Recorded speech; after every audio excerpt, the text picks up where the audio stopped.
여러분, 단 한 줄의 브리핑이 세계를 움직인 이야기를 들어보신 적 있나요?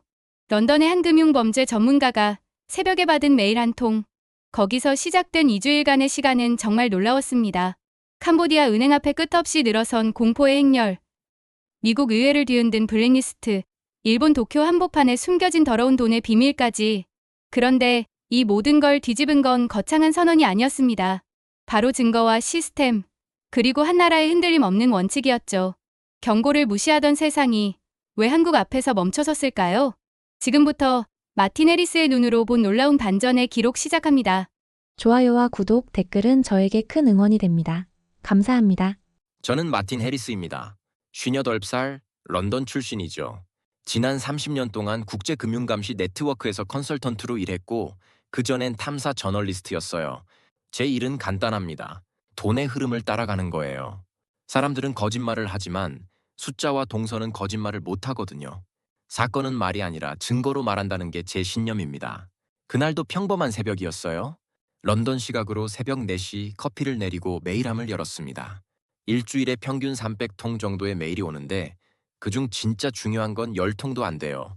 그런데 그날은 달랐습니다. 제목부터 예사롭지 않았죠. 긴급 캄보디아 한국인 납치 및 사망 사건. 메일을 연 순간 손가락이 멈췄습니다. 키워드들이 눈에 들어왔어요. 캄보디아, 중국계 사기 조직, 온라인 도박, 인신매매, 고위 권력 커넥션. 이건 제가 몇 년 동안 추적해온 패턴 그 자체였습니다. 동남아 전역에 퍼진 범죄 네트워크, 그리고 그걸 비호하는 권력의 그림자요. 저는 곧바로 과거 자료를 뒤지기 시작했습니다. 캄보디아 정부는 지난 몇 년간 국제사회의 경고를 무시해왔어요. 유엔도, 미국도, 유럽도 여러 차례 경고했지만 소용없었죠. 우리 주권에 대한 간섭이라는 뻔한 레토릭만 되풀이했습니다. 그런데 이번엔 뭔가 달랐어요. 제 직감이 그렇게 말했습니다. 오전 6시쯤 두 번째 알림이 떴어요. 한국 외교부의 긴급 브리핑이었습니다. 단 한 줄이었죠. 캄보디아 내 한국 국민 피해 사건에 대해 즉각적이고 강력한 대응을 진행 중. 짧았어요. 하지만 그 안에 담긴 무게가 달랐습니다. 수사학적 수식어가 하나도 없었어요. 그저 사실만 담았죠. 저는 모니터 세대를 켜고 실시간 뉴스피드를 돌리기 시작했습니다. 로이터, AFP, AP통신이 동시에 한국발 속보를 타전했어요. 타임스탬프를 확인했습니다. 한국 외교부 브리핑 이후 15분 만에 전 세계 통신망을 탔더군요. 이건 평범한 속도가 아니었습니다. 오전 9시 BBC 뉴스룸에서 연락이 왔어요. 마틴 캄보디아 사태 어떻게 보십니까? 저는 대답 대신 질문을 던졌습니다. 한국이 뭘 하고 있는지 확인해봤나요? 상대방은 잠시 침묵하더니 말했죠. 그게 바로 저희가 주목하는 지점입니다. 전고가 되자 상황이 급변했습니다. 한국합동수사본부가 구체적인 혐의 내용을 공개했어요. 납치, 감금, 폭행, 그리고 사망. 증거 목록도 함께 나왔습니다. 통화 기록, 금융거래 내역, 현장 동선. 이건 단순한 항의가 아니었어요. 법적 근거를 갖춘 수사 공조 요청이었습니다. 저는 지난 10년간 비슷한 사건을 수십 건 봤어요. 대부분은 피해국 정부가 항해 성명 하나 내고 끝이었죠. 외교적 마찰을 우려해서요. 하지만 한국은 달랐습니다. 항의가 아니라 수사를, 성명이 아니라 증거를 내밀었어요. 오후 2시 프랑스 르몽드의 편집국장에게서 메시지가 왔습니다. 한국의 대응이 이번 사태를 국제 이슈로 끌어올렸다. 우리도 한면 기사로 갈 것 같다. 저는 화면을 응시했습니다. 불과 10시간 전만 해도 제 메일함 한 구석에 묻혀있던 사건이 이제 전 세계 일면을 장식하고 있었어요. 저는 노트를 펼치고 타임라인을 그리기 시작했습니다. 새벽 4시 제보 도착, 6시 한국 외교부 브리핑, 9시 국제통신사 타전, 정고 수사 내용 공개, 오후 2시 유럽 주요 매체 보도 확정. 이건 우연이 아니었어요. 누군가 이 흐름을 정확히 설계하고 실행했습니다. 저는 커피를 한 모금 마셨습니다. 쉬고 있었죠. 하지만 신경 쓸 겨를이 없었어요. 화면 속에서 사건은 계속 확장되고 있었고 그 중심엔 한국이 있었습니다. 몇 년 동안 묵혀진 국제 경고보다 한국의 한 줄 브리핑이 더 강한 파장을 만들고 있었어요. 저는 생각했습니다. 이건 시작에 불과하다고. 돈의 흐름이 흔들리기 시작했고 권력의 방패에 균열이 생겼어요. 그리고 그 균열을 만든 건 감정이 아니라 시스템이었습니다. 법과 증거, 그리고 절차요. 이날 세계가 한국을 보기 시작했습니다. 저는 다음 날 아침 일찍 프놈펜발 현장 사진들을 받았습니다. 제 오랜 정보원 중 하나가 보내온 거였어요. 사진 속 광경은 충격적이었죠. 프린스 은행 본점 앞에 사람들이 줄지어 서 있었습니다. 그냥 줄이 아니었어요. 건물을 두 바퀴 감고도 모자라 인근 도로까지 이어진 행렬이었습니다. 뱅크런, 예금주들이 한꺼번에 돈을 찾아가는 상황이죠. 금융 시스템에선 이게 가장 무서운 신호예요. 신뢰가 무너졌다는 뜻이거든요. 저는 확대경을 들고 사진 속 얼굴들을 들여다봤습니다. 불안, 초조, 공포. 누군가는 손에 통장을 꽉 쥐고 있었고 누군가는 전화기를 귀에 붙인 채 서 있었어요. 오전 10시 캄보디아 중앙은행이 긴급 성명을 냈습니다. 프린스 은행은 안전합니다. 정부가 전액 보증합니다. 하지만 저는 그 문구를 보는 순간 알았어요. 이건 진화가 아니라 기름을 붓는 거라고요. 보증 성명이 나온다는 건 이미 위기가 현실화됐다는 뜻이니까요. 전고쯤 BBC 동료에게서 전화가 왔습니다. 마틴 프린스 은행 계좌 동결설이 돌고 있어요. 저는 즉시 제 데이터베이스를 뒤졌습니다. 프린스 은행, 캄보디아 최대 민간은행 중 하나. 그런데 제 파일엔 또 다른 정보가 있었죠. 지난 3년간 이 은행을 통해 흘러간 의심스러운 거래 내역들이요. 저는 자금 세탁 패턴 분석 프로그램을 돌렸습니다. 화면에 붉은 선들이 그물처럼 퍼졌어요. 프린스 은행에서 출발한 돈이 홍콩, 마카오, 싱가포르를 거쳐 다시 캄보디아로 돌아오는 경로였습니다. 그 중간 어딘가에 온라인 사기 조직의 계좌가 끼어 있었죠. 그리고 그 돈의 일부는 캄보디아 정치권 인사들의 자문료로 흘러갔어요. 저는 손가락으로 화면을 따라갔습니다. 선이 가리키는 끝엔 익숙한 이름들이 있었어요. 전직 장관, 현직 고위 관료, 유력 재벌가, 이들은 모두 표면적으론 합법적인 사업가나 공직자였지만 제 데이터베이스에선 다른 얼굴을 갖고 있었습니다. 오후 2시 캄보디아 훈센 총리의 긴급 메시지가 전국에 방송됐습니다. 이 사태는 국가 존폐의 위기다. 관련자는 즉각 체포하고 외국 세력의 개입을 허용하지 않을 것이다. 저는 그 문구를 3번 되풀이해 읽었어요. 외국 세력의 개입. 누구를 겨냥한 말일까요? 당연히 한국이었습니다. 하지만 저는 웃음이 나왔어요. 아이러니했거든요. 불과 이틀 전까지만 해도 캄보디아 정부는 이 사건을 개인 간 분쟁으로 치부하려 했어요. 그런데 이제 총리가 직접 나서서 국가 위기라고 선언하고 있었죠. 뭐가 바뀐 걸까요? 저는 다시 타임라인을 펼쳤습니다. 한국 외교부의 첫 브리핑 이후 국제통신사들이 일제히 보도했어요. 그러자 미국과 영국도 움직이기 시작했죠. 미 국무부가 캄보디아 내 조직범죄에 대한 우려를 표명했고 영국 외무부도 비슷한 성명을 냈습니다. 이건 단순한 외교적 레토릭이 아니었어요. 압박의 신호였죠. 오후 4시 프놈펜 시내 3곳의 주요 은행에서도 인출대기 행렬이 포착됐습니다. 공포가 전염되고 있었어요. 저는 현지 경제 전문가에게 메시지를 보냈습니다. 이 속도면 며칠 버틸 수 있을까요? 답장은 간결했어요. 사흘, 길어야 일주일. 저는 의자에 기댔습니다. 숫자와 동선이 말하고 있었어요. 한국의 수사 공조 요청이 국제 여론을 움직였고 그 여론이 자본의 시선을 바꿨습니다. 투자자들은 캄보디아를 다시 보기 시작했죠. 안정적인 투자처가 아니라 범죄 조직과 권력이 결탁한 위험 지역으로요. 저는 노트에 한 줄을 적었습니다. 한국이 움직이면 판이 바뀐다. 이건 과장이 아니었어요. 실제로 일어나고 있는 일이었습니다. 한국발 보도 하나가 캄보디아 금융 시스템을 흔들고 있었고 그 흔들림은 권력층의 방어막에도 균열을 만들고 있었어요. 저녁 6시 프린스 은행 본점에 경찰 병력이 배치됐다는 소식이 들렸습니다. 혼란을 막기 위해서라고 했지만 저는 알았어요. 이건 보호가 아니라 통제였습니다. 은행 앞줄은 여전히 줄어들지 않았고 사람들의 불안은 더 커졌죠. 저는 창밖을 봤습니다. 런던의 하늘은 맑았어요. 하지만 수천 킬로미터 떨어진 프놈펜에선 공포가 거리를 채우고 있었습니다. 그 공포의 시작은 한국의 한 줄 브리핑이었고 그 끝은 아직 보이지 않았어요. 이날 돈의 길이 흔들렸습니다. 저는 그날 새벽 3시에 잠에서 깼습니다. 휴대전화가 연달아 울렸거든요.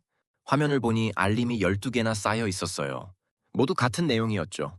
한국 경찰이 캄보디아 사기 조직 핵심 인물을 체포했고 송환 절차를 시작했다는 속보였습니다.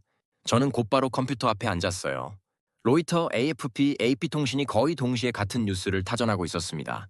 타임스탬프를 확인했죠. 한국 경찰 브리핑 이후 단 8분 만에 전 세계 통신사로 퍼진 거였어요. 이건 평범한 속도가 아니었습니다. 누군가 이 뉴스가 동시에 터지도록 설계한 거예요. 오전 6시 태국 최대 일간지 방콕 포스트가 한면 톱 기사를 냈습니다. 제목이 인상적이었어요. 미국, 영국, 한국 세 나라의 분노가 캄보디아를 압박하다. 저는 기사를 찬찬히 읽었습니다. 태국 언론은 이 사건을 단순한 범죄 사건이 아니라 국제 외교 이슈로 보고 있었어요. 그리고 그 중심에 한국이 있다고 명시했죠. 저는 흥미로웠습니다. 태국은 캄보디아와 국경을 맞대고 있고 정치적으로도 미묘한 관계예요. 그런 태국 매체가 한국의 대응을 전면에 내세웠다는 건 이 사건을 보는 아시아의 시선이 바뀌었다는 뜻이었습니다. 오전 9시 프랑스 르몽드에서 분석 기사가 올라왔어요. 한국의 강경 대응이 사건을 세계화시켰다는 제목이었습니다. 기사는 구체적이었죠. 한국이 단순히 항의만 한 게 아니라 증거를 공개하고 국제 공조를 요청했으며 그 과정에서 미국과 영국을 끌어들였다고 분석했어요. 저는 그 문장에 밑줄을 그었습니다. 의제를 설정한 건 한국이었다. 정오쯤 벨기에 르탱신문도 비슷한 논조의 기사를 냈습니다. 한국의 전례 없는 대응이 동남아 범죄 네트워크의 경고가 됐다. 유럽 언론들이 한국을 주어로 놓고 문장을 쓰고 있었어요. 이건 흔한 일이 아니었습니다. 보통 이런 사건에선 미국이나 유럽 국가들이 주체로 묘사되거든요. 저는 엑셀 파일을 열고 보도 내역을 정리하기 시작했습니다. 시간대별로, 국가별로, 매체별로요. 패턴이 보였어요. 한국 경찰이 브리핑을 내면 10분 안에 아시아 통신사들이 반응했습니다. 30분 안에 유럽 매체들이 따라왔고 1시간 안에 미국 언론도 보도했죠. 이건 자연스러운 뉴스 흐름이 아니었어요. 누군가 이 타이밍을 조율하고 있었습니다. 오후 2시 BBC 편집국에서 전화가 왔습니다. 마틴, 우리도 이 사건을 메인으로 가려고 합니다. 한국 각도로 풀면 될까요? 저는 대답했어요. 그게 정확한 접근입니다. 한국이 이 사건의 중심축이에요. 저는 지난 20년간 수백 건의 국제 범죄 사건을 추적했습니다. 대부분은 피해국이 조용히 처리하거나 국제기구가 개입해서 천천히 진행됐어요. 하지만 이번은 달랐죠. 한국이 속도를 만들었고 그 속도가 국제 여론의 방향을 바꿨습니다. 오후 4시, 저는 타임라인 지도를 완성했습니다. 한국 브리핑을 중심으로 뻗어나간 선들이 전 세계를 연결하고 있었어요. 서울에서 방콕으로, 방콕에서 파리로, 파리에서 런던으로, 런던에서 뉴욕으로 각 선마다 시간이 표시돼 있었고 그 시간들은 놀랍도록 짧았습니다. 저는 생각했어요. 이게 바로 의제 설정의 힘이구나.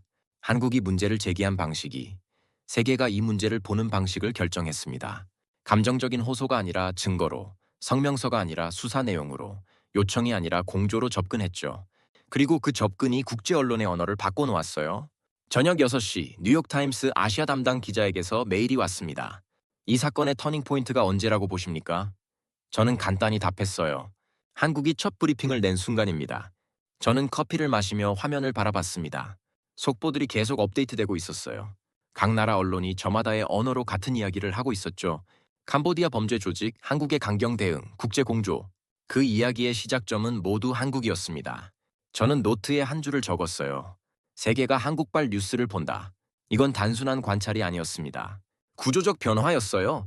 한국이 사건의 프레임을 만들었고 세계가 그 프레임 안에서 움직이고 있었습니다.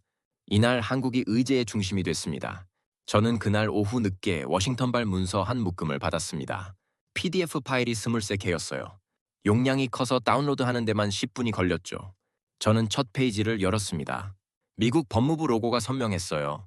제목을 읽는 순간 손끝이 차갑게 식는 걸 느꼈습니다. 국제 온라인 사기 및 자금 세탁 혐의 기소장. 이건 단순한 보도자료가 아니었어요. 실제 법적 문서였습니다. 저는 천천히 스크롤을 내렸어요. 페이지마다 이름이 나열돼 있었습니다. 중국계 이름, 캄보디아 이름, 그리고 몇몇 서구식 이름도 섞여 있었죠. 각 이름 옆엔 혐의 내용이 붙어 있었어요. 온라인 사기, 자금 세탁, 인신매매, 강제노역. 단어 하나하나가 무거웠습니다. 저는 의자를 뒤로 젖히고 천장을 봤어요. 28년 전 제가 처음 금융범죄 추적을 시작했을 때가 떠올랐습니다. 그때만 해도 국경을 넘는 범죄를 잡기란 거의 불가능했어요. 각국의 법이 달랐고 증거를 공유하는 시스템도 없었죠. 범죄자들은 그 틈새를 이용했습니다. 한 나라에서 돈을 훔치고 다른 나라로 도망가고 또 다른 나라에서 그 돈을 세탁했어요. 추적자는 항상 한 발 늦었죠. 하지만 지금 제 앞에 놓인 문서는 달랐습니다. 미국 법무부가 캄보디아에서 벌어진 범죄에 대해 기소장을 작성했어요. 이게 가능했던 건 피해자 중에 미국 시민이 있었기 때문이죠. 하지만 그것만으론 부족했을 겁니다. 증거가 필요했어요. 구체적이고 추적 가능하고 법정에서 통할 수 있는 증거요. 저는 다시 문서를 읽기 시작했습니다. 10페이지쯤 넘어가자 익숙한 문구가 눈에 들어왔어요. 한국 수사당국과의 협력을 통해 확보한 증거. 저는 그 문장을 3번 되풀이해 읽었습니다. 한국이었어요. 한국이 증거를 제공했고 그 증거가 미국의 법적 조치로 이어진 거였습니다. 저는 노트북 옆에 놓인 물잔을 들었어요.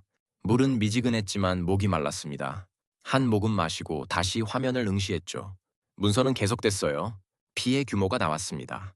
미국 시민 피해액만 3억 2천만 달러, 우리 돈으로 4천억 원이 넘는 금액이었어요.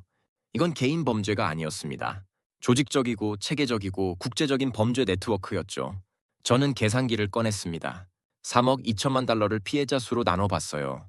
문서에 따르면 피해자가 약 5천 명이었습니다. 1인당 평균 6만 4천 달러. 한 사람이 평생 모은 저축이 한순간에 사라진 금액이었어요. 저는 손가락으로 책상을 두드렸습니다. 숫자 뒤엔 항상 사람이 있다는 걸 저는 잊지 않으려 했어요. 오후 4시쯤 두 번째 문서가 도착했습니다. 이번엔 미국 재무부였어요. 제목은 외국자산통제실 제재 명단 추가. 저는 숨을 깊이 들이마셨습니다. 이건 법무부의 기소보다 더 강력한 무기였어요. 재무부 제재는 돈의 길을 완전히 끊어버리는 조치거든요. 저는 제재 메커니즘을 머릿속으로 그려봤습니다. 미국 재무부가 누군가를 제재 명단에 올리면 그 사람은 미국 금융 시스템을 쓸 수 없어요. 은행 계좌가 동결되고 신용카드가 막히고 달러 거래가 불가능해집니다. 그런데 현대금융에서 달러를 쓰지 못한다는 건 사실상 국제 거래를 할 수 없다는 뜻이에요. 그건 마치 산소 공급을 끊는 것과 비슷했습니다. 제재 명단을 읽어 내려갔어요. 11개의 이름이 있었습니다. 그중 8개는 제가 이미 알고 있던 이름이었죠. 캄보디아에서 활동하는 중국계 사업가들, 온라인 카지노 운영자들, 부동산 개발업자들. 표면적으로는 합법적인 사업을 하는 것처럼 보였지만 제 데이터베이스엔 다른 기록이 있었어요. 저는 과거 파일을 뒤졌습니다. 3년 전 제가 추적했던 자금 흐름도를 찾아냈죠. 화면에 띄우고 확대했습니다. 붉은 선들이 복잡하게 얽혀 있었어요. 프놈펜에서 시작된 돈이 홍콩을 거쳐 케이맨 제도로 갔다가 다시 싱가포르를 통해 두바이로 이동했습니다. 그리고 최종 목적지는 미국 뉴욕의 부동산이었어요. 저는 손가락으로 그 경로를 따라갔습니다. 각 경유지마다 회사가 하나씩 끼어 있었어요. 대부분 페이퍼 컴퍼니였죠. 실체가 없는 유령 회사들. 이런 구조를 만드는 데엔 전문가가 필요했습니다. 변호사, 회계사, 금융 컨설턴트. 범죄 조직 혼자선 불가능한 일이었어요. 저는 생각했습니다. 이 복잡한 구조를 추적하려면 어떤 정보가 필요할까? 은행 거래 내역, 회사 등기부, 부동산 소유권 문서, 그리고 무엇보다 사람들 간의 연결고리, 통화 기록, 이메일, 문자 메시지. 이런 걸 모으려면 수사권이 있어야 하고 국제 공조가 필수였어요. 오후 6시 세 번째 문서가 왔습니다. 이번엔 보도자료 형식이었어요. 미국 법무부가 비트코인 200만 달러 상당을 압수했다는 내용이었습니다. 저는 눈을 크게 떴어요. 암호화폐 압수는 기술적으로 매우 어려운 일이거든요. 지갑 주소를 알아야 하고 개인 키를 확보해야 하고 거래소와 협력해야 합니다. 저는 보도자료를 끝까지 읽었습니다. 마지막 단락에 핵심이 있었어요. 국제 파트너들의 협조로 가상자산 지갑 정보를 확보. 저는 고개를 끄덕였습니다. 또 한국이었어요. 한국 수사당국이 범죄자들을 체포하면서 디지털 증거를 확보했고 그걸 미국과 공유한 거였죠. 저는 창밖을 봤습니다. 런던의 저녁 하늘은 회색빛이었어요. 비가 올 것 같았습니다. 하지만 제 머릿속은 맑았어요. 퍼즐 조각들이 맞춰지고 있었거든요. 한국이 증거를 모았고 미국이 그 증거로 법적 조치를 취했습니다. 한국의 수사력과 미국의 금융 제재 파워가 결합한 거예요. 이건 단순한 협력이 아니었습니다. 법과 시스템의 연합이었죠. 저는 노트에 문장 하나를 적었습니다. 법과 시스템의 연합군, 그 허리에 한국이 섰다. 송을 씨가 삐뚤빼뚤했지만 신경 쓰지 않았어요. 중요한 건 내용이었습니다. 이날 범죄자들의 금고가 흔들렸습니다. 저는 그날 새벽 5시에 알람 없이 잠에서 깼습니다. 이상했어요. 평소엔 6시 반까지 자는데 말이죠. 침대에 누운 채 천장을 바라봤습니다. 어젯밤 받은 문서가 자꾸 머릿속을 맴돌았거든요. 미국 연방하원 외교위원회 결의안 초안. 제목만으로도 무게감이 느껴졌어요. 캄보디아 정부 고위 인사 및 관련 기업인 제재 촉구 결의안. 저는 일어나 부엌으로 갔습니다. 커피를 내리면서 생각했어요. 결의안이라는 게 뭘까? 법적 구속력은 없지만 정치적 압박은 엄청나죠. 특히 미국 의회가 특정 국가의 특정 인물을 거명하면 그건 국제 금융계의 신호탄이 됩니다.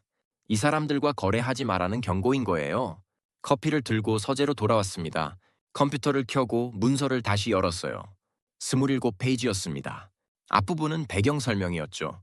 캄보디아 내 조직범죄 증가, 외국인 피해자 급증, 현지 정부의 미온적 대응. 익숙한 내용이었어요. 저도 지난 5년간 같은 패턴을 추적해왔으니까요. 하지만 12페이지부터 분위기가 달라졌습니다. 구체적인 이름들이 나오기 시작했어요. 저는 형광펜을 꺼내 하나씩 표시했습니다. 훈센 총리의 측근 2명, 전직 장관 1명, 현직 경찰 고위직 1명, 그리고 캄보디아 유력 재벌가 3명, 총 7개의 이름이었습니다. 저는 손을 멈췄어요. 이건 예사롭지 않았습니다. 미국 의회가 현직 정부의 핵심 인사들을 제재, 명단에 올리려 한다는 건 외교적으로는 거의 선전포고에 가까웠거든요. 보통은 암묵적으로 압박하지, 이렇게 노골적으로 이름을 거론하진 않아요. 뭔가 큰 변화가 있었다는 뜻이었습니다. 저는 제 데이터베이스를 열었습니다. 결의안에 나온 이름들을 하나씩 검색했어요. 첫 번째 이름, 속찬타, 훈센 총리의 경제자문으로 알려진 인물이었죠. 표면적으로는 사업가였지만 제 파일엔 다른 기록이 있었습니다. 3년 전 그의 회사 계좌를 통해 2,500만 달러가 홍콩으로 빠져나갔어요. 출처가 불분명했고 용도도 확인되지 않았죠. 두 번째 이름, 프록소티, 전직 내무부 장관이었습니다. 제 파일엔 그가 여러 온라인 카지노 사업자들과 만난 기록이 있었어요. 공식적으로는 사업 간담회였지만 만남 직후 그 사업자들의 불법 영업이 묵인됐다는 보도가 있었습니다. 우연치곤 너무 정확한 타이밍이었죠. 저는 커피를 한 모금 마셨습니다. 식어 있었지만 쓴맛이 오히려 정신을 또렷하게 했어요. 세 번째 이름을 검색했습니다. 라이 케이밍, 부동산 재벌이었죠. 프놈펜 시내의 고층 빌딩 8개를 소유했고 최근엔 리조트 개발에 뛰어들었습니다. 하지만 제가 주목한 건 그의 자금 출처였어요. 저는 오래된 스프레드시트를 열었습니다. 2년 전에 만든 파일이었죠. 리차이밍의 회사로 유입된 자금 흐름도였어요. 화면에 붉은 선들이 거미줄처럼 퍼졌습니다. 마카오, 싱가포르, 케이맨 제도, 돈이 여러 경유지를 거쳐 그의 회사로 들어왔어요. 각 경유지마다 회사 이름이 바뀌었고 소유주도 달랐습니다. 전형적인 자금 세탁 패턴이었죠. 저는 손가락으로 화면을 따라갔습니다. 그러다 멈췄어요. 한 경유지에서 익숙한 회사명이 보였거든요. 골든 드래곤 엔터프라이즈. 이 회사는 제 다른 파일에도 나왔던 곳이었습니다. 온라인 사기 조직과 연결된 페이퍼 컴퍼니였죠. 저는 두 파일을 나란히 띄웠습니다. 연결고리가 선명했어요. 사기 조직의 돈이 세탁돼서 리차이밍의 부동산 사업으로 흘러 들어간 거였습니다. 오전 9시 워싱턴 포스트에서 속보가 떴습니다. 미 의회, 캄보디아 블랙리스트 검토 착수. 기사는 짧았지만 핵심을 찔렀어요. 하원 외교위원회가 다음 주 공청회를 열기로 했고 증인으로 국무부 동남아 담당 차관보와 재무부 외국자산 통제실장을 부를 예정이라고 했습니다. 저는 의자에 깊이 앉았습니다. 공청회. 이건 형식적인 절차가 아니었어요. 미국 의회는 공청회를 통해 여론을 환기시키고 행정부에 압박을 넣습니다. 그리고 그 압박은 결국 실질적인 제재로 이어지죠. 저는 과거를 떠올렸어요. 2년 전 러시아 올리가르히들이 제재를 받기 전에도 먼저 의회 공청회가 있었습니다. 패턴은 항상 비슷했어요. 정오쯤 영국 가디언지에서 분석 기사가 나왔습니다. 제목이 인상적이었어요. 권력 범죄 커넥션. 더 이상 비밀이 아니다. 저는 기사를 읽으며 고개를 끄덕였습니다. 기자는 캄보디아 정부 고위층과 범죄 조직 간의 연결고리를 추적했어요. 구체적인 증거는 제시하지 않았지만 정황은 충분히 설명했습니다. 저는 노트에 메모를 적었어요. 의혹에서 의제로. 불과 일주일 전만 해도 이런 내용은 음모론 취급받았을 겁니다. 하지만 이제 주류 언론이 공개적으로 다루고 있었죠. 뭐가 바뀐 걸까요? 저는 답을 알고 있었습니다. 한국이었어요. 한국이 사건을 수면 위로 끌어올렸고 구체적인 증거를 제시했습니다. 그러자 미국이 움직였고 영국도 따라왔죠. 한 나라의 의혹 제기는 무시할 수 있지만 세 나라의 공동 대응은 무시할 수 없었어요. 특히 그 세 나라가 모두 증거를 갖고 있을 때는요. 오후 2시 프놈펜발 소식이 들렸습니다. 현지 매체 보도였는데 익명의 정부 관계자가 내부 동요가 심각하다고 말했다더군요. 저는 그 문장을 되새겼습니다. 내부 동요. 이건 권력층이 흔들리고 있다는 뜻이었어요. 저는 상상해봤습니다. 프놈펜의 어느 고급 사무실. 거기 앉아있는 고위 관료나 재벌. 그들은 지금 뭘 생각하고 있을까요? 자신의 이름이 미국 의회 문서에 오를지도 모른다는 공포. 은행 계좌가 동결될지도 모른다는 불안. 해외여행이 막힐지도 모른다는 두려움. 권력이 방패가 되지 못하는 순간이었죠. 저는 오래전 한 사건을 떠올렸습니다. 10년 전 중동의 어느 독재자가 제재를 받았어요. 그의 측근들도 함께 명단에 올랐죠. 처음엔 그들도 권력을 믿었습니다. 하지만 제재가 시작되자 상황이 바뀌었어요. 해외 자산이 동결됐고 자녀들이 유학 가던 학교에서 쫓겨났습니다. 권력은 국내에서만 작동했지만 돈과 삶은 국제적이었거든요. 오후 4시 저는 제 분석 노트를 정리했습니다. 명단에 오른 7명의 이름 옆에 각자의 약점을 적었어요. 누구는 자녀가 미국에 있었고 누구는 스위스에 비밀 계좌가 있었습니다. 누구는 런던에 부동산을 소유했고 누구는 싱가포르 영주권을 갖고 있었죠. 이들의 삶은 이미 국제화돼 있었어요. 그런데 그 국제 시스템이 이제 그들을 겨냥하고 있었습니다. 저는 창밖을 봤습니다. 해가 지고 있었어요. 하늘이 주황빛으로 물들었습니다. 아름다웠지만 저는 감상에 빠질 여유가 없었어요. 머릿속으론 계속 계산하고 있었거든요. 이 명단이 실제 제재로 이어지려면 얼마나 걸릴까? 빠르면 한 달, 늦어도 석 달 아니었습니다. 저는 노트 마지막 페이지에 문장을 적었습니다. 한국이 방가쇠를 당겼고 미국이 총을 쏘고 있다. 권력의 방패는 더 이상 작동하지 않는다. 펜을 놓고 손을 펴봤어요. 손가락이 약간 떨리고 있었습니다. 긴장 때문인지 흥분 때문인지 알 수 없었어요. 이날 권력의 그림자가 빛 아래 드러났습니다. 저는 그날 오전 10시에 도쿄에서 걸려온 전화를 받았습니다. 발신자는 노가미 켄타, 일본 경시청 특수수사과 소속이었어요. 우리는 7년 전 싱가포르에서 열린 국제금융범죄 세미나에서 처음 만났습니다. 그 이후로 가끔 정보를 주고받는 사이였죠. 마틴, 지금 통화 가능한가? 노가미의 목소리는 평소보다 낮았어요. 긴장한 것 같았습니다. 저는 커피잔을 내려놓고 대답했죠. 물론이죠. 무슨 일인가요? 캄보디아 사건 말일세. 자네도 추적하고 있지? 노가미가 물었습니다. 저는 잠시 망설였어요. 제가 이 사건을 얼마나 깊이 파고 있는지 말해야 할까.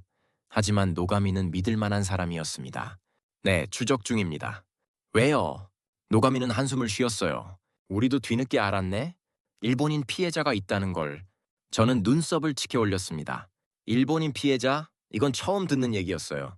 어떻게 알게 됐죠? 한 주 전 도쿄 경찰서에 신고가 들어왔네.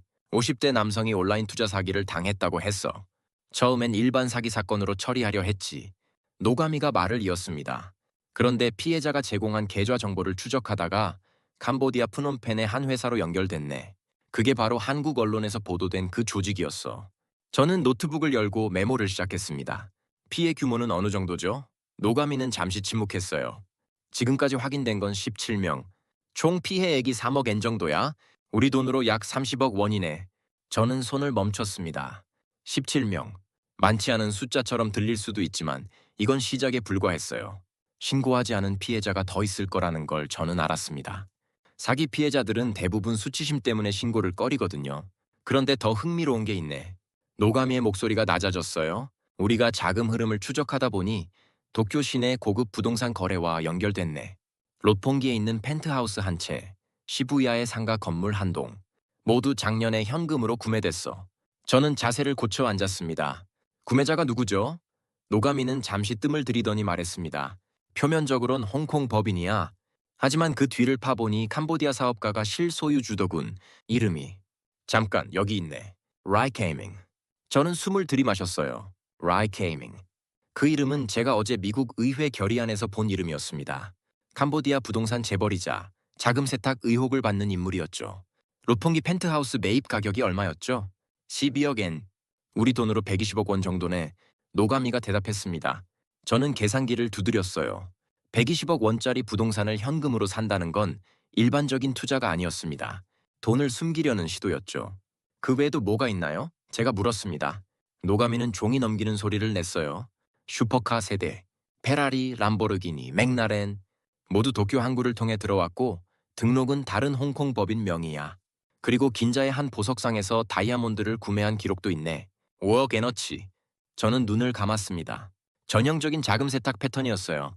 범죄로 얻은 돈을 현금 집약적인 자산으로 바꾸는 거죠. 부동산, 고급 차량, 보석 이런 건 가격을 조작하기 쉽고 소유권을 옮기기도 간단했습니다. 그리고 나중에 되팔면 그 돈은 합법적인 투자 수익이 되는 거예요. 노가미 씨, 일본 수사당국은 어떻게 대응할 계획인가요? 저는 물었습니다. 노가미는 한숨을 쉬었어요. 솔직히 말하면 우리가 좀 늦었네? 한국이나 미국에 비하면 말이야. 하지만 지금이라도 움직여야지. 내일 특별수사팀이 구성될 거야.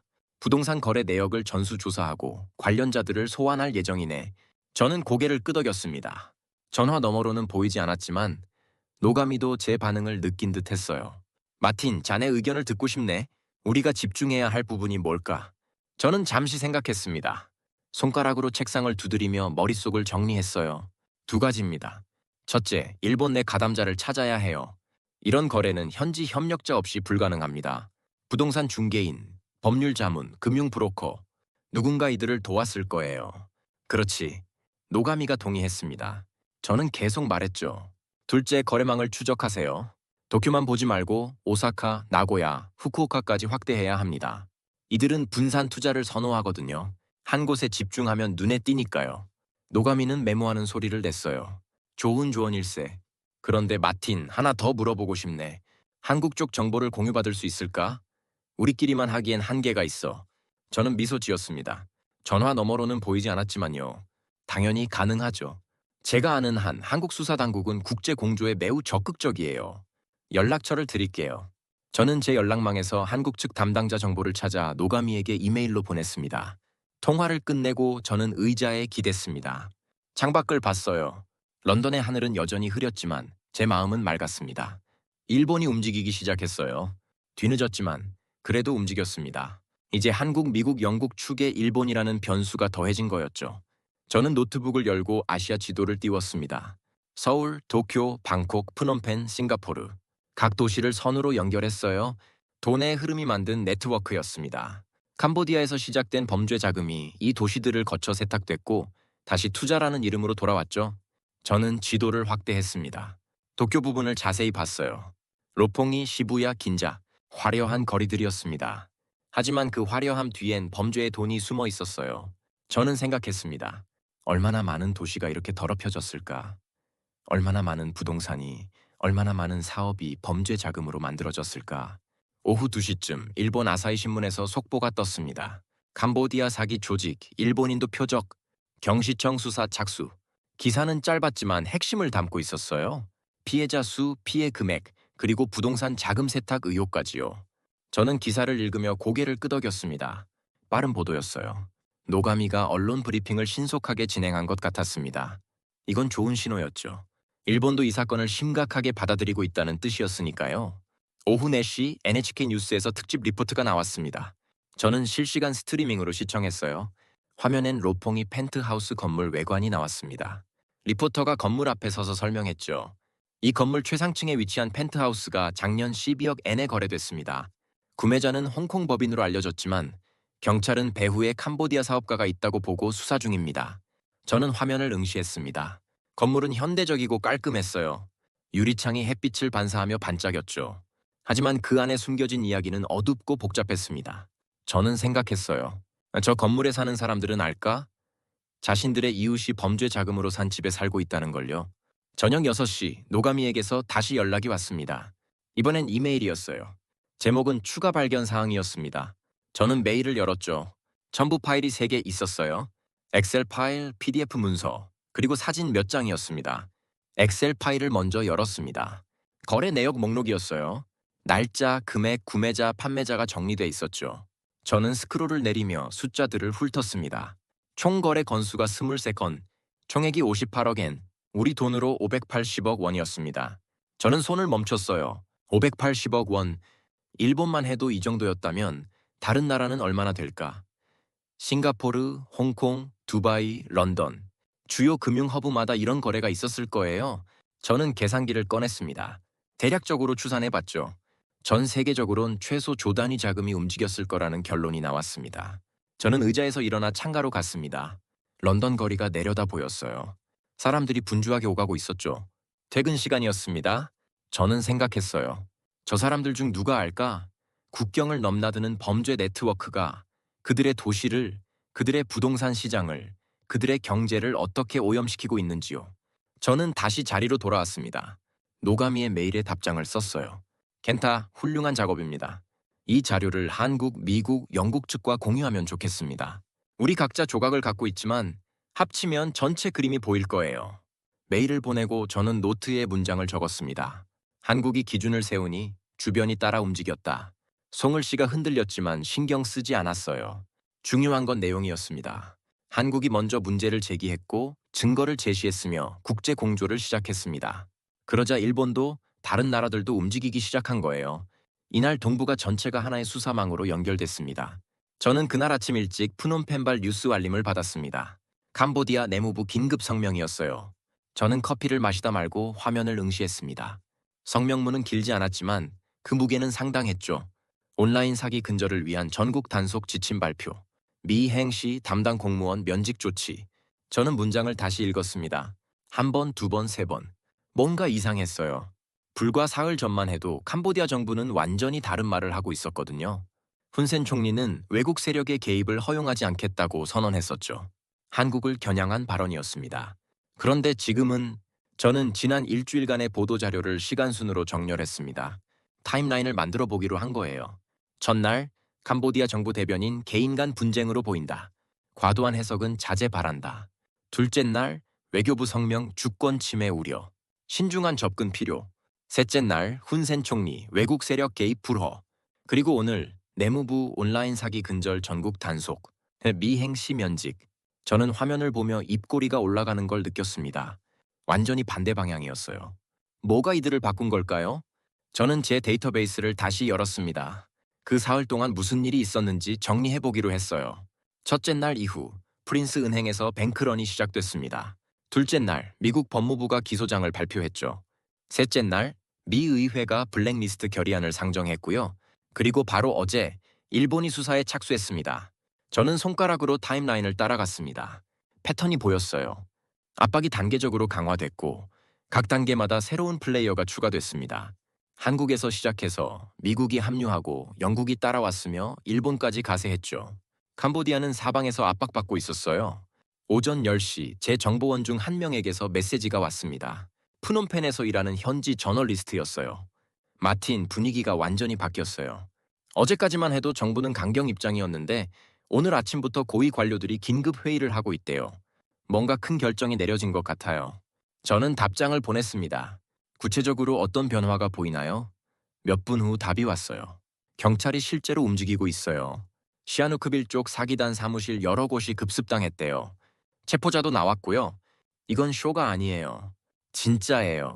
저는 눈을 크게 떴습니다. 시아누케우빌, 캄보디아 남부 항구 도시였죠. 지난 몇 년간 중국계 사기 조직의 봉어지로 알려진 곳이었어요. 국제기구들이 수차례 경고했지만 캄보디아 정부는 묵인해왔습니다. 그런데 지금 급습이라니? 저는 곧바로 뉴스 검색을 시작했습니다. 캄보디아 현지 매체들을 샅샅이 뒤졌어요. 크메르타임스, 프놈펜 포스트, 캄보디아 데일리. 각 매체마다 비슷한 내용의 속보가 올라와 있었습니다. 시아누크빌 대규모 단속, 사기 조직원 63명 체포. 저는 기사를 자세히 읽었습니다. 단속은 새벽 5시에 시작됐대요. 경찰과 군 병력 200명이 동원됐고 건물 7곳이 동시에 급습당했습니다. 컴퓨터 300대, 휴대전화 500대, 현금 10만 달러가 압수됐죠. 이건 형식적인 단속이 아니었어요. 제대로 된 소탕 작전이었습니다. 전고쯤 캄보디아 내무부에서 추가 브리핑이 나왔습니다. 저는 실시간으로 시청했어요. 내무부 장관이 직접 나왔더군요. 그의 얼굴은 굳어 있었고 목소리는 단호했습니다. 온라인 사기는 우리 국가의 명예를 실추시키는 범죄입니다. 더 이상 용납하지 않을 것입니다. 저는 그 말을 곱씹었습니다. 국가의 명예. 재밌는 표현이었어요. 불과 며칠 전만 해도 그들은 주권을 말했습니다. 외국이 간섭하지 말라고 했죠. 하지만 지금은 명예를 말하고 있었어요. 프레임이 바뀐 거였습니다. 저는 생각했습니다. 뭐가 그들을 바꿨을까? 국제 여론, 경제적 압박, 권력층에 대한 위협, 아마 세 가지 모두였을 거예요. 뱅크런으로 금융 시스템이 흔들렸고 미국 제재로 고위층이 위협받았으며 일본까지 가세하면서 고립 위험이 커졌죠. 오후 2시 더욱 놀라운 소식이 들렸습니다. 캄보디아 정부가 한국과의 합동 태스크포스 구성을 제안했다는 거예요. 저는 화면을 의심했습니다. 합동 태스크포스? 며칠 전만 해도 한국의 개입을 거부하던 그들이? 저는 곧바로 서울발 뉴스를 확인했습니다. 한국 외교부도 같은 내용을 확인했더군요. 캄보디아 측으로부터 공동수사 협력 제안을 받았다. 긍정적으로 검토 중. 저는 의자에 깊이 앉았습니다. 이건 단순한 외교적 제스처가 아니었어요. 실질적인 협력 의지였습니다. 저는 노트에 메모를 적었어요. 저항에서 협력으로 사흘 만에 180도 전환. 그리고 그 아래 질문을 하나 추가했습니다. 무엇이 이런 극적인 변화를 만들었나? 오후 4시 저는 제 분석 보고서를 작성하기 시작했습니다. 손가락이 키보드 위를 빠르게 움직였어요. 캄보디아 정부의 태세 전환은 여러 요인이 복합적으로 작용한 결과다. 첫째, 경제적 압박. 뱅크런과 투자 철수 우려가 실물 경제를 위협했다. 둘째, 정치적 압박. 미국 의회의 제재 위협이 권력층을 직접 겨냥했다. 셋째, 외교적 고립. 한국, 미국, 영국, 일본의 연합 대응이 국제 고립 위험을 만들었다. 저는 타이핑을 멈추고 창밖을 봤습니다. 런던의 하늘에 구름이 걷히고 있었어요. 햇빛이 스며들었습니다. 저는 다시 화면으로 돌아와 문장을 이어갔죠. 하지만 가장 결정적인 요인은 한국의 접근 방식이었다. 한국은 감정이 아닌 증거로, 성명이 아닌 수사로, 요청이 아닌 공조로 대응했다. 이는 캄보디아 정부에게 선택지를 주지 않았다. 협력하거나 고립되거나. 저녁 6시 프놈펜의 정보원에게서 다시 연락이 왔습니다. 마틴 내무부 실무진과 접촉했어요. 그들 말로는 처음엔 한국을 무시할 수 있다고 봤대요. 하지만 미국이 움직이고 돈줄이 마르기 시작하자 계산이 바뀌었대요. 지금은 한국이 유일한 출구라고 보고 있답니다. 저는 그 문장을 다시 읽었습니다. 유일한 출구. 정확한 표현이었어요. 캄보디아는 사방이 막힌 상황이었습니다. 국제사회의 신뢰는 바닥이었고 경제는 흔들리고 있었으며 권력층은 제재 위협에 떨고 있었죠. 그런 상황에서 한국은 협력의 손을 내밀었습니다. 비난이 아니라 공조를, 처벌이 아니라 해결을 제시한 거예요. 저는 답장을 보냈습니다. 한국 측 반응은 어떤가요? 곧 답이 왔어요. 매우 신중하대요. 제안을 받아들이되 구체적인 이행 계획을 요구하고 있답니다. 말만이 아니라 행동을 보고 싶다는 거죠. 저는 고개를 끄덕였습니다. 현명한 접근이었어요. 캄보디아가 진심으로 변화하는지 아니면 시간을 벌려는 건지 확인해야 했습니다. 저는 과거를 떠올렸어요. 비슷한 사건들에서 정부가 약속만 하고 이행하지 않은 경우가 많았거든요. 오후 8시 저는 보고서를 마무리했습니다. 마지막 문단을 적었어요. 캄보디아의 태세 전환은 한국 외교의 승리다. 하지만 진짜 시험은 지금부터다. 약속이 이행되는지, 협력이 실질적인지, 변화가 지속되는지를 지켜봐야 한다. 여론이 아니라 체계가, 압박이 아니라 증거가 나라의 태세를 바꿨다. 그리고 그 중심엔 한국이 있었다. 저는 파일을 저장하고 컴퓨터를 껐습니다. 손가락이 뻐근했어요. 하루 종일 타이핑했으니까요. 하지만 만족스러웠습니다. 저는 역사적인 순간을 기록하고 있었어요. 작은 나라가 어떻게 국제 질서를 바꾸는지, 법과 절차가 어떻게 권력을 굴복시키는지를요. 저는 일어나 창가로 갔습니다. 런던의 밤 풍경이 펼쳐졌어요. 불빛들이 반짝였습니다. 저는 생각했습니다. 저 불빛 하나하나가 사람이고 삶이고 이야기예요. 그리고 지금 수천 킬로미터 떨어진 프놈펜에서도, 서울에서도, 워싱턴에서도, 도쿄에서도 비슷한 불빛들이 켜져 있겠죠. 각자의 자리에서 각자의 방식으로 이 사건에 관여하고 있는 사람들이요. 저는 노트 마지막 페이지를 펼쳤습니다. 펜을 들고 한 문장을 적었어요. 위기 앞에서 한국이 유일한 출구가 됐다. 글씨가 떨렸지만 괜찮았습니다. 진실은 완벽한 글씨체를 필요로 하지 않으니까요. 이날 캄보디아가 고개를 들어 한국을 봤습니다. 저는 그날 이른 아침 평소보다 일찍 잠에서 깼습니다. 시계를 보니 새벽 4시 반이었어요. 더 자려고 눈을 감았지만 소용없었습니다. 머릿속이 너무 분주했거든요. 지난 2주일간의 사건들이 파노라마처럼 스쳐 지나갔어요. 저는 침대에서 일어나 서재로 갔습니다. 책상 위엔 제가 모은 자료들이 쌓여 있었죠. 프린트한 문서, 노트, 포스트잇이 붙은 파일들. 저는 천천히 그것들을 펼쳐놓기 시작했습니다. 바닥에, 책상 위에, 심지어 의자 위에까지요.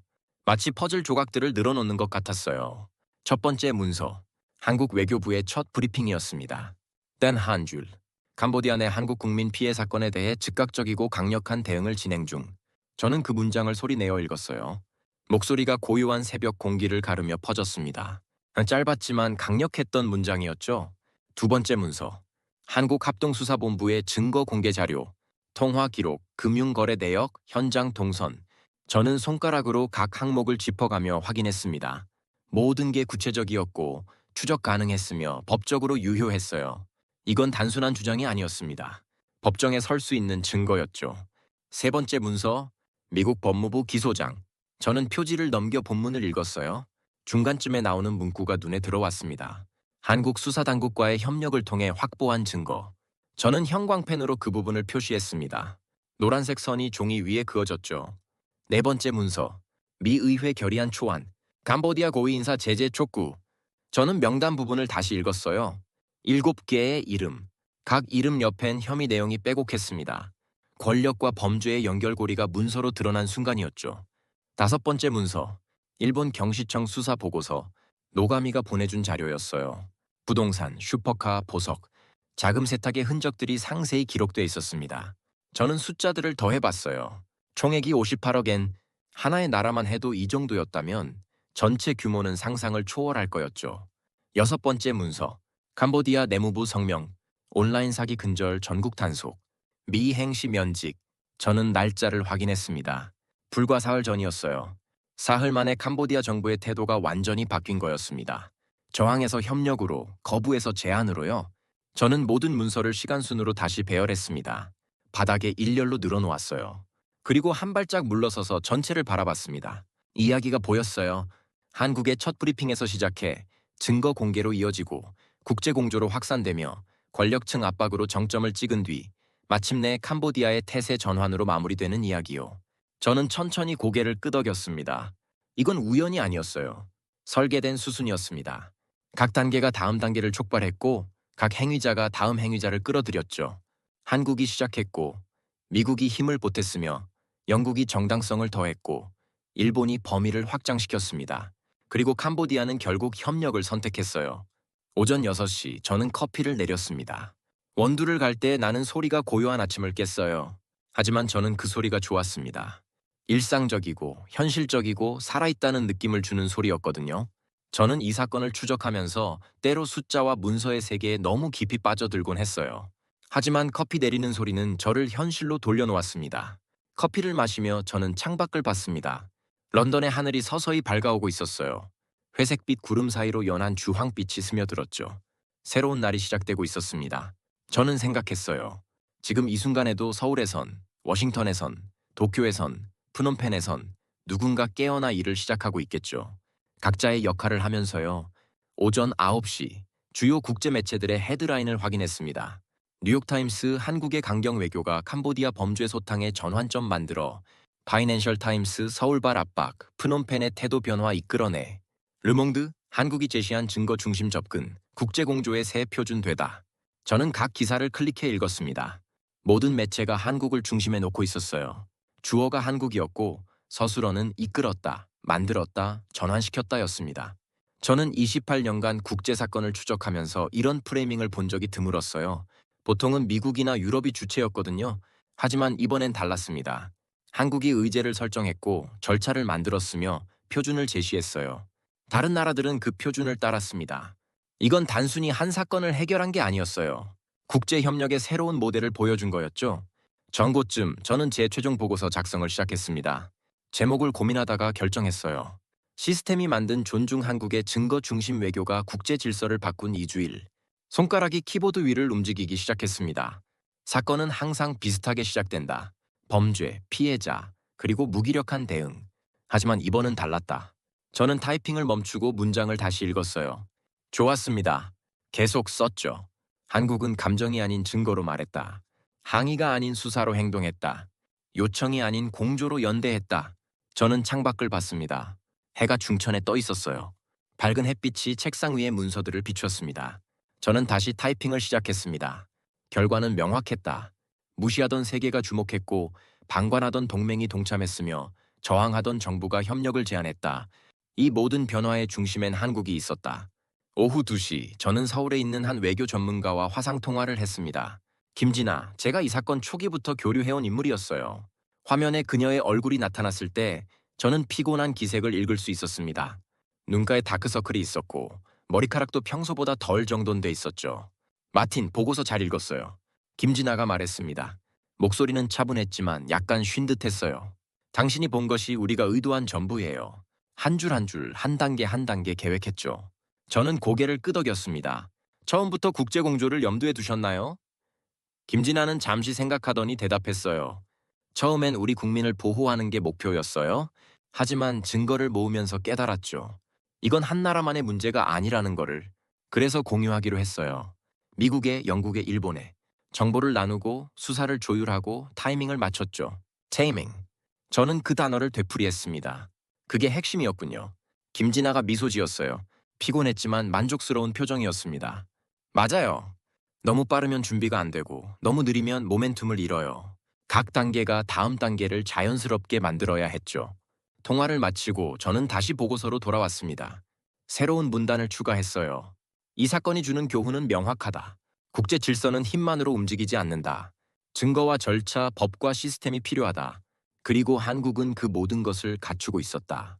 오후 4시 BBC에서 특집 다큐멘터리 제안이 들어왔습니다. 한국의 증거 외교 캄보디아 사태를 통해 본 새로운 국제 협력 모델. 저는 제안서를 읽으며 고개를 끄덕였어요. 이 이야기는 기록될 가치가 있었습니다. 단순히 한 사건의 해결이 아니라 작은 나라가 어떻게 국제 의제를 주도할 수 있는지 보여준 사례였으니까요. 오후 6시 저는 보고서의 마지막 문단을 썼습니다. 손가락이 느려졌어요. 신중하게 한 단어씩 골라가며 적었습니다. 경고를 무시하던 세상이 한국의 절차와 증거 앞에서 멈춰섰다. 항의가 아닌 법으로, 압박이 아닌 협력으로, 감정이 아닌 시스템으로 판을 바꿨다. 그리고 그 과정에서 존중을 얻었다. 저는 타이핑을 멈췄습니다. 화면을 바라보며 문장들을 다시 읽었어요. 만족스러웠습니다. 하지만 뭔가 더 필요한 것 같았어요. 마지막 한 문장, 이 모든 이야기를 정리할 수 있는 문장이요. 저는 의자에서 일어나 창가로 갔습니다. 런던의 저녁이 시작되고 있었어요. 거리에 불이 하나둘 켜졌습니다. 사람들이 집으로 돌아가는 시간이었죠. 저는 생각했습니다. 이 도시에, 저 도시에, 전 세계 어딘가에 한국에서 온 사람들이 살고 있겠죠. 그들은 이 사건을 어떻게 느낄까요? 자랑스러울까요? 안도할까요? 저는 다시 책상으로 돌아왔습니다. 손가락을 키보드 위에 올려놓고 천천히 마지막 문장을 적었어요. 다음 보도는 없다. 오늘의 결론은 하나다. 한국은 약속과 법을 지키는 나라라는 사실. 그리고 그 사실이 위기 앞에서 시스템의 품격으로 증명됐다. 저는 마침표를 찍고 파일을 저장했습니다. 손이 떨렸어요. 피곤해서가 아니었습니다. 뭔가 중요한 것을 마무리했다는 실감 때문이었죠. 저는 28년간 수많은 보고서를 썼지만 이번처럼 의미 있다고 느낀 적은 드물었어요. 저녁 8시, 저는 모든 문서를 정리했습니다. 파일로 분류하고 라벨을 붙이고 서랍에 넣었어요. 하지만 한국 외교부의 첫 브리핑 문서만은 따로 액자에 넣었습니다. 벽에 걸어두기 위해서요. 캄보디아 내 한국 국민 피해 사건에 대해 즉각적이고 강력한 대응을 진행 중. 단 한 줄이었지만 이 모든 이야기가 시작된 문장이었습니다. 저는 액자를 벽에 거는 동안 생각했어요. 이 한 줄이 얼마나 많은 것을 바꿨는지. 뱅크런을 촉발했고 국제 공조를 만들었으며 권력층을 압박했고 결국 한 나라의 태세를 전환시켰죠. 말의 힘이 아니었습니다. 말 뒤에 있는 시스템의 힘이었어요. 밤 10시 저는 침대에 누웠습니다. 천장을 바라보며 오늘 하루를 되짚었어요. 아니, 지난 2주일을 되짚었습니다. 새벽 4시에 받은 첫 메일부터 프린스 은행 뱅크런, 미국의 제재, 일본의 참여, 그리고 캄보디아의 태세 전환까지 모든 순간이 선명하게 떠올랐습니다. 저는 생각했어요. 저널리스트로서, 금융범죄 추적자로서 저는 늘 패턴을 찾았습니다. 돈의 흐름, 권력의 연결고리, 범죄의 구조요. 하지만 이번엔 다른 패턴을 봤어요. 법과 증거, 절차와 협력이 만드는 패턴. 그리고 그 패턴의 중심엔 한국이 있었습니다. 저는 눈을 감았습니다. 피곤했지만 편안했어요. 좋은 이야기를 기록했다는 만족감 때문이었습니다. 세상이 조금 더 나아질 수 있다는, 시스템이 작동할 수 있다는, 법과 정의가 힘을 가질 수 있다는 희망을 담은 이야기요. 그리고 그 이야기의 제목은 간단했습니다. 기승전 대한민국. 한국에서 시작해 한국으로 모이고 한국으로 마무리된 이야기. 위기 앞에서 시스템의 품격을 보여준 이야기. 약속과 법을 지키는 나라의 이야기요. 이 이야기는 여기서 끝입니다. 더 이상의 보도는 없어요. 오늘의 결론은 하나입니다. 한국은 약속과 법을 지키는 나라라는 사실. 그리고 그 사실이 전 세계가 지켜보는 가운데 증명됐다는 것이죠.